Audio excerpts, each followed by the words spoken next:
निलेश सीताराम चव्हाण यांनी मला जीवे मारण्याची धमकी दिली असून त्यांच्यापासून माझ्या जीवाला धोका आहे अशा प्रकारची लेखी तक्रार सुराळे येथील गणेश शेटे यांनी जुन्नर पोलीस स्टेशनला दिली आहे।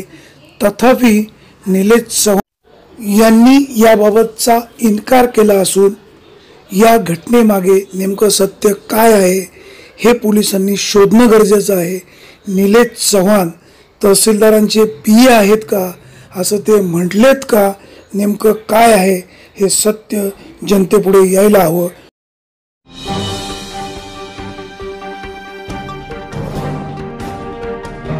मी गणेश शेटे, मी काल सकाळी 11 वाजता तहसील ऑफिसमध्ये माझ्या केस संदर्भात गेलो असताना माझ्या शेतीची केस असताना रस्ते सुराळ्याची त्या संदर्भात मी तिथे गेले असताना मी मॅडमला विचारलं का माझी केस कशी आहे। तर माझी केस त्या दिवशी 23 तारखेलाच होती।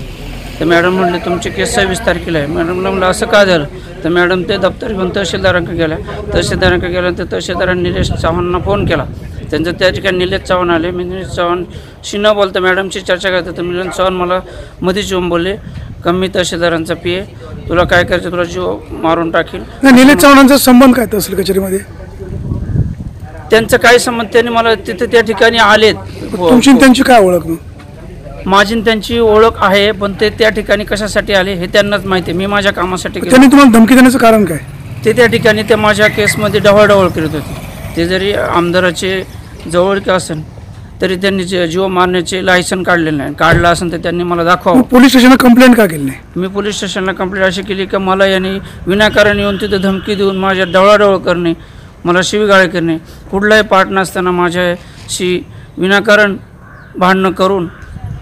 तुमची आता मागणी काय? माझी मागणी एवढीच आहे का तो आमदाराचा माणूस असल्यामुळं मला याच्यात न्याय मिळेल का नाही याची मला भी शंका आहे। काय तुमच्या जीवाला धोका आहे? हो, 100%। कोणापासून धोका आहे? निलेश चव्हाण जर असं बोलते तर तो त्या गोष्टी माझ्याविषयी करू शकतो।